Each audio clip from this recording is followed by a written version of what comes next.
That's me.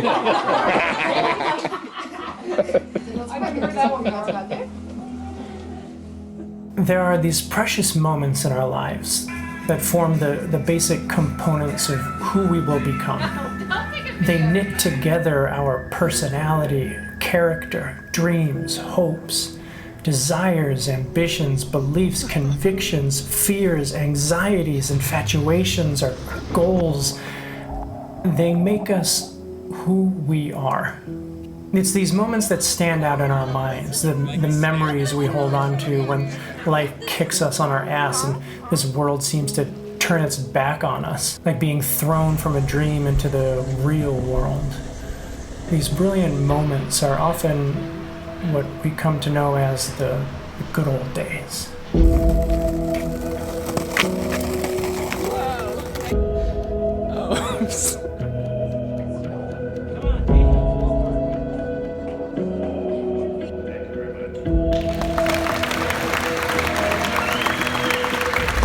See, I'm a sucker for nostalgia. I mean, I love thinking about the good old days, like my first bike or the wonder of being a kid. I just love closing my eyes and drifting off to the past, especially when I'm not entirely thrilled with what's going on in my present.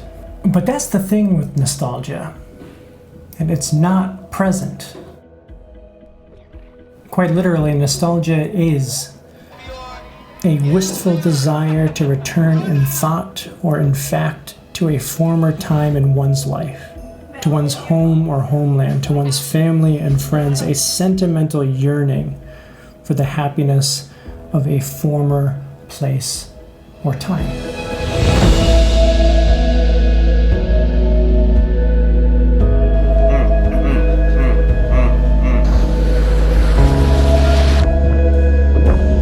Years ago, when I was getting ready to go to college, I remember people telling me to just enjoy these years because they were going to be the best of my life.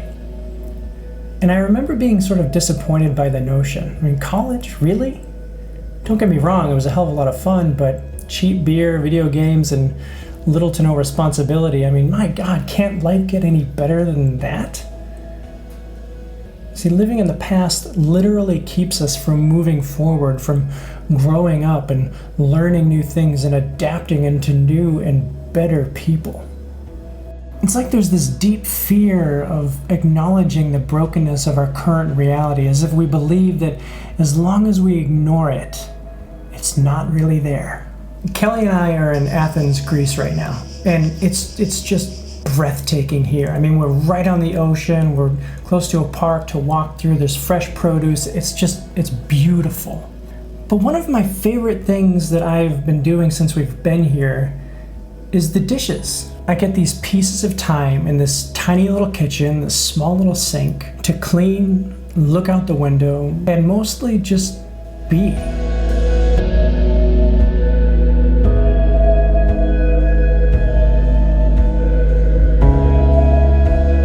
We've been away from home now for nearly 2 months. We've been to Ireland, Scotland, France, and now we're in Greece. And a lot of this time has been filled with these huge, epic moments, you know, the kind that will stand out in my memory for the rest of my life. But most of these last 2 months have been filled with mundane moments, like riding on a bus, or cooking a meal, or walking with all of our luggage.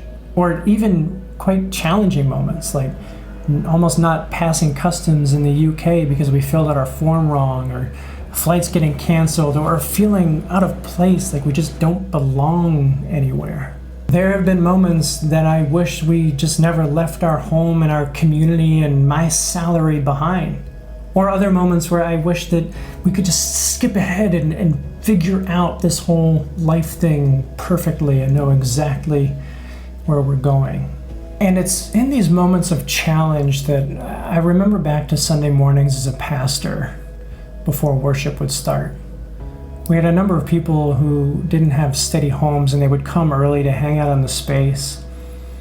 And I remember in a lot of the conversations I had with folks, you know, I'd ask, like, how's your day going, or what's going on?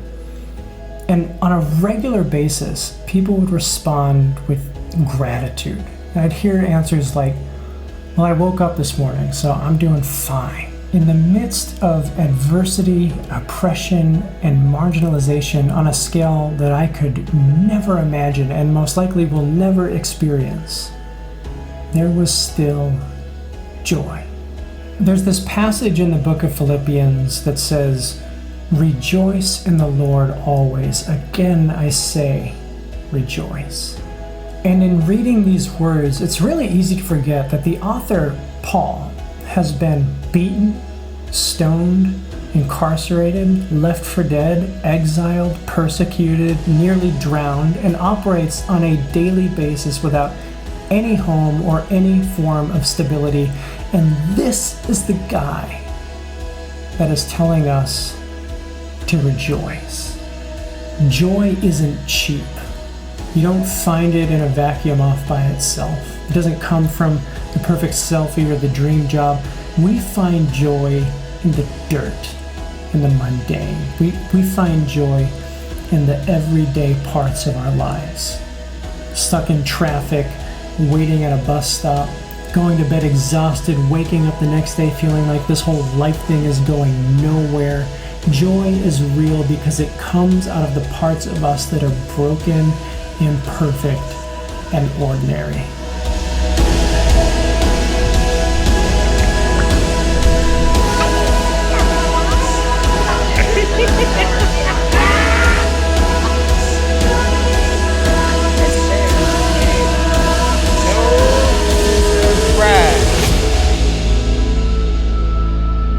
See, joy is not the opposite of pain and struggle.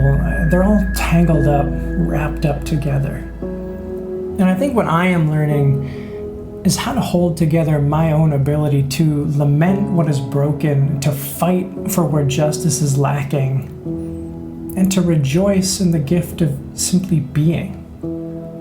Because it's where all of that stuff meets that I am present, that I am real. It's in that intersection that I am in the good days.